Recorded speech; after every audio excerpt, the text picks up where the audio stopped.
So there are certain things that smart YouTubers like myself do with Claude that almost every beginner messes up on. And this is stuff that used to take myself or my team hours after every upload. And now it takes about 10 minutes. And by the way, this is coming from someone with over 1 million subscribers. And last year I made $477,000 from AdSense alone. And what you do after you hit publish matters just as much as what you do before. And I'm gonna show you the exact prompts I use live right in front of you. So if you appreciate me making this type of content and you want me to make more in the future, then let me know by gently cheersing that like button, and let's jump in right now. Now, before we begin, some of the skills or prompts that I talk about in this video will be given away. It'll be the third link in the description and the pinned comment below, so you can click down there, get those, and follow along if you'd like. All right, so number one, the very first thing that I do after I uploading is I audit my title. Because here's the thing about YouTube. Your title is doing two jobs at once. It has to, one, get the click, and it also has to be found in search. So most people only think about one thing, and that is the reason that most of their videos die and then they never get views in the future. So just like this one as an example, you can see right here. So obviously with this one, you would want to take your title, you want to put it into Claude with a prompt like this, and you can see what it comes up with. Clickability, 6 out of 10, SEO, 5 out of 10. So this is a score for both versions, and it gives you 5 rewrites that you can actually choose from. But I'm not just gonna grab the first one that I see. I'm gonna be looking for one that does both, right? I call this the Moneyball method. I've talked about this in other videos, but what you really want is you want a searchable keyword near the front, but the rest of the title needs to be very attractive so that it can get the click on the home page. So the way I think about this, getting promoted on the home page is like hitting a home run because you could potentially get millions of views. And you want your title to be attractive so that it can actually get promoted on the home page. But if that doesn't work, you want to at least make sure that you hit the ball and get on base. Right? That's why I call it the Moneyball method, because of their obsession with getting on base in the movie Moneyball. And the way that you hit the ball or get on base is you make sure that your title is SEO friendly, not SEO optimized, SEO friendly. Because if you SEO optimize your title and you just stuff it with a bunch of different keywords, there's pretty much a 0% chance that it's ever gonna get promoted in browse. Plus, even when people search stuff and they see it, it's not gonna be a very attractive title to click on. And if you haven't seen the movie Moneyball, by the way, it's great. So Brad Pitt plays Billie Jean, and he is the GM of a broke baseball team that couldn't afford the big star players. So everyone else is out there chasing the flashy guys, the ones who look the part, the ones who swing for the fences and they hit a bunch of home runs. But Billy did the opposite. He looked at the data and built his whole team around one boring stat that nobody cared about, which was getting on base. Singles, walks, the unsexy stuff that just keeps the runners moving and keeps scoring points. And it worked. That team went on one of the longest winning streaks in baseball history, despite having a much lower salary cap than so many of the other professional baseball teams that they were facing. So here's how that maps to your title. The searchable keyword at the front, that is your on base, right? It's the singles, the steady search traffic that shows up every single day, whether the video pops off or not. And that traffic is honestly worth more in many cases because they have what's known as search intent, meaning they are actively searching for a solution to their problem. But the hook that's the rest of the sentence, that is your home run. That is the swing for the fences that might make the video go viral. So a weak title will do one of those. A great title does both. It gets on base every single time and it can hit it out of the park. Now, additionally on top of that, your title needs to be congruent with your thumbnail and the entire niche of your channel. And if you wanna go deeper on titles, idea selection, niche selection exact, which is basically picking videos that actually win before you even hit record, that is exactly what I'm gonna be breaking down in the free workshop that I'm doing this week. And when you show up, I'm gonna be handing you the Niche Validator Pro tool for free. That is a super powerful Claude skill that's been trained on thousands of hours of coaching. So click the link in the description in the pinned comment below to check that out. So yeah, put your video title in here, use the AI, and it'll tell you how clickable as well as how SEO friendly your title is. All right, next we're gonna talk about an SEO optimized description. Now this is one of those tiny things that quietly helps your video get found and almost nobody does it. So here's what I'm gonna do. I'm gonna grab the full transcript right off the video. You can find that in your description at the very bottom, and I'm gonna paste it into Claude. And then I'm gonna use this prompt right here. And boom, it is done in seconds. So you copy it and you paste it in your description and you're good to go. Now, here's the key, and most people get this wrong. You don't put this at the very top. You put it just under your most important links, the ones that you actually want people clicking so that those stay above the fold. And think of this like an old school newspaper, right? Stick with me here. The big headline always goes at the top, above the fold, because that's all anybody sees before they decide to pick it up. But the boring stuff, that goes below the fold, down where only the curious ones bother to look. So your YouTube description works the exact same way. Obviously, you want people clicking on your links because that's how you can actually make money on YouTube. So the links you want clicked go above the fold. But the rest of it, the SEO optimized description, you do want to put it pretty close to the top. So this stuff is going to tuck in right under it. So small move here, but it makes a big difference, especially when you're a smaller channel and every click counts. But next, let's talk about chapters. Now, I'll be real with you, the timestamps are hit or miss. On some channels, they help. On others, they actually hurt your watch time. So test it, don't just assume. But with that being said, here's how you do it. So what you want to do is you want to copy the transcript of your video. Now you can just copy the normal transcript, or ideally you want to copy the transcript with timestamps. Now, if you go to the bottom of your description and you go to show transcript, of course, that way you can just copy the transcript, but you can also copy the transcript with or without timestamps using various different plugins. vidIQ is one of them that I use, and you can use that to copy it with or without the timestamps. Now, if you copy it with the timestamps, then this prompt can actually label all of the chapters with the timestamp. But if you copy it without the timestamp, then you're gonna have to label the chapters with the timestamp yourself. But either way, I'm gonna go ahead and do it here. And there it is, clean chapters formatted exactly how YouTube wants them.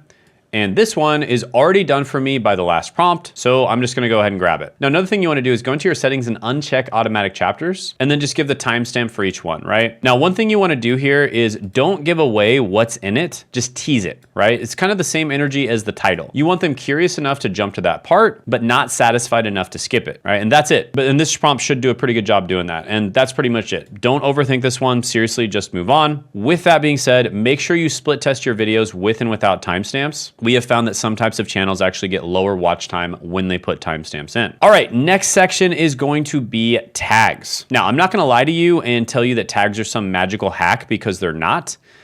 We probably spend about 30 seconds on ours, but it's 30 seconds, it's free, and it doesn't hurt, so why not? So I'm gonna go ahead and paste this prompt here, and then you just gotta answer the questions, give it some information, and there it is, 15 tags ready to copy. Now, heads up, YouTube makes you paste these in one by one. Kind of annoying, I know. So here's a little move that'll save you a ton of time. Go into your upload defaults and save your tags right there.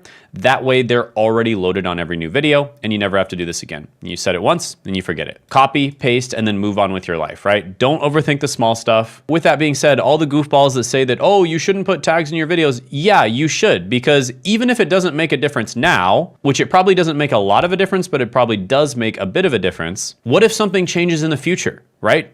It takes you 30 seconds to put tags in, and you just have to do it one time and then just save it for the future. So there's literally no reason to not do tags. And if it just makes it 1% easier for YouTube to figure out what your channel is about, or for advertisers to figure out what your channel is about, then obviously it's worth it to do it. But with that being said, definitely don't overthink this. Spend a little bit of time doing it. Make sure you got your upload defaults set, and then you're good to go. All right, the next one is one of my favorites, and that is the pinned comment. So we do this on every single video, every single time. And this is one of the ones that I think makes a huge difference, okay? And here's why it matters. Not everyone reads the description, but almost everyone reads the comments. So a good pinned comment can boost the clicks on your links significantly. So I'm just gonna go ahead and paste this prompt here, and I'm gonna let Claude generate the pinned comment for the video. So yeah, it basically opens a conversation and it points to the link. 2 jobs and 1 comment. Now you might be noticing, well, Shane, you don't do that on your videos. Why are you telling us to do it on ours when you don't do it on yours? Well, the reason I don't do it on my videos anymore is because I don't need extra engagement. I have a 1.5 million subscriber channel and I have tons of people who comment on my videos all the time. However, whenever I start a new channel, this is exactly what I do, and I also recommend it for other people who have a new channel as well. Now, one thing you need to do, which does kind of suck, is you need to pin this comment right when the video goes live. And I highly recommend replying to comments right when the video goes live as well. Obviously, you would reply to comments on the video itself,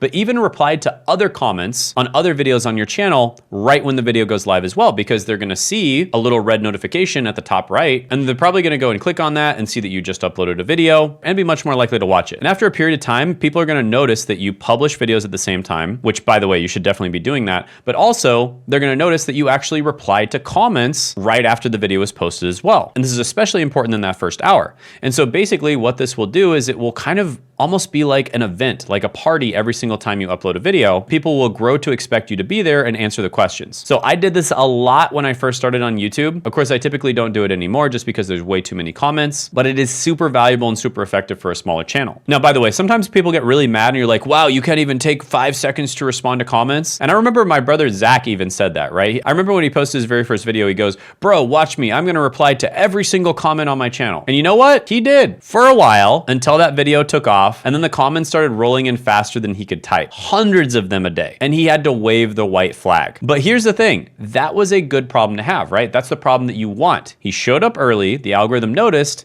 and then that first video did 800,000 views. So the free engagement stacked up right when it mattered the most, and then everything else snowballed from there. And YouTube loves that stuff. Trust me, it will reward you for that because it really creates a sense of community, right? When you're actually responding to your comments and interacting with people, it really does create a sense of community. Now, of course, I do respond to some comments, especially if it's a particularly clever comment or a really good question, I'll respond to it. But when you first begin, you want to respond to every single comment every single time. So don't just post and ghost, all right? Show up for that first hour, reply till you literally can't keep up. It is one of the cheapest growth hacks out there. Or of course, you could just hire somebody else to do it for you if you're a business owner. All right, next is the community tab, and they call it the post tab now. I don't know why they changed that. I thought the community tab was great. But the second your video goes live, you can post it here and drive a chunk of your own audience straight to it. And this is insanely effective for a brand new channel. So you want to go ahead and use this prompt right here. You want to fill in your information, and it's going to spit out the exact post that you're going to use with some really nice copy that creates intrigue and curiosity and is probably going to make a lot of people click. Now you can make this even better with one small move, which is just very simply dropping your video's thumbnail right into the post as well, because pictures in general tend to do better than just text.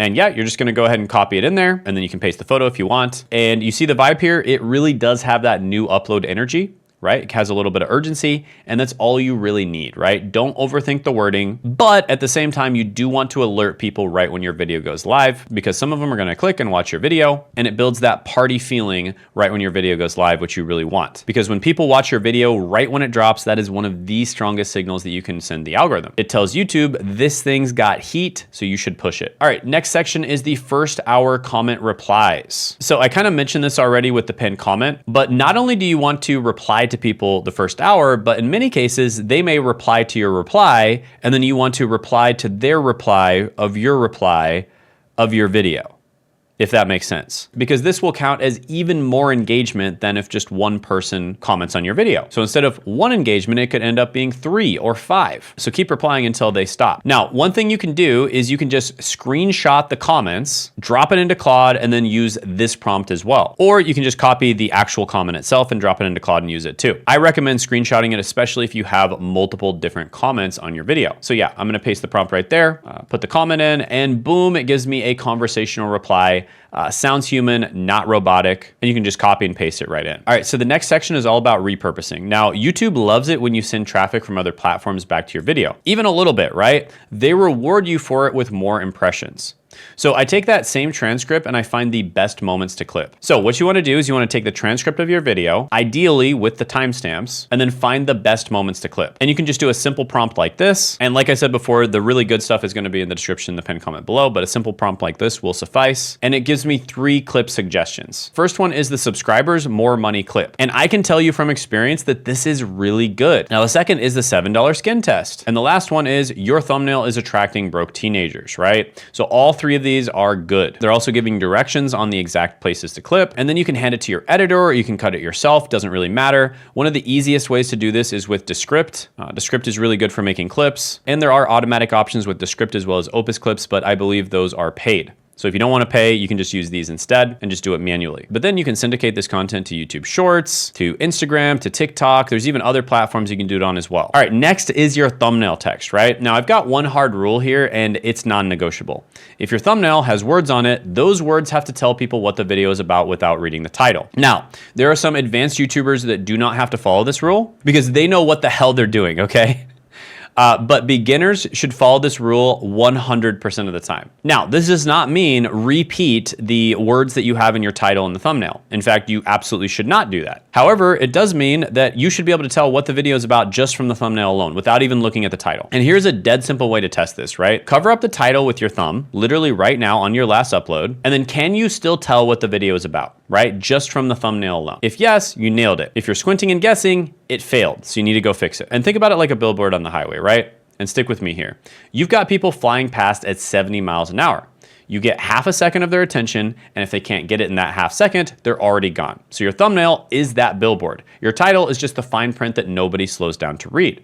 And the thumbnail does the heavy lifting, but the title backs it up, and it doesn't rescue it. So keep the words short, 4 words max, and make those few words earn their spot. So I'm gonna paste this prompt right here, and there you go. It's gonna spit out 5 text options. All of them short, all of them punchy. And notice what I did here. Every single one passes the rule that we just talked about. 4 words or less, tells you what the video is about without the title. But if you look at number 2 and 3, 1,500 subs, 6 figures, and 2 million subs still broke, those are the ones that I'm gonna be testing first. Why? Because they've got specific numbers and the math doesn't add up in your head. So how does 1,500 subs make 6 figures? How is 2 million subs broke? That gap, that is what stops the scroll. That's what makes the thumb hover, and you wanna tap that, right? So specific numbers beat vague hype almost every single time. So don't just grab the first one, pick the 2 that make people go, wait, what? And let them fight it out. All right, now the last thing is your in-screen pitch. At the end of every video, you should be telling people exactly what to watch next. Every single time with no exceptions. Think about Netflix, right? You already know where I'm going with this.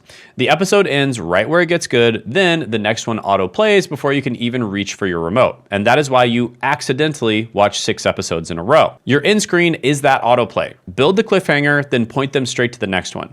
Don't lose them in the last 5 seconds. You work too hard for that view. So you can paste your whole transcript in here if you'd like, and then you can use this prompt right here and put the next video title. And it's gonna make some copy for your in-screen transition that's gonna be irresistible for them, and they're gonna have to click on the next video. And it's gonna do it in a way that contextually makes sense with the video that you just made. Now in this particular example, I didn't actually give it any contextual information because I didn't copy the other video and I didn't even put the name of the next video. But you can definitely do that and it'll be even better. But I think this one is pretty self-explanatory. So look, here's the truth. The people winning on YouTube right now aren't smarter than you. They're not more talented than you. They just have a system, and now so do you. And 99% of you are just gonna take this free content and run with it, and that's fine.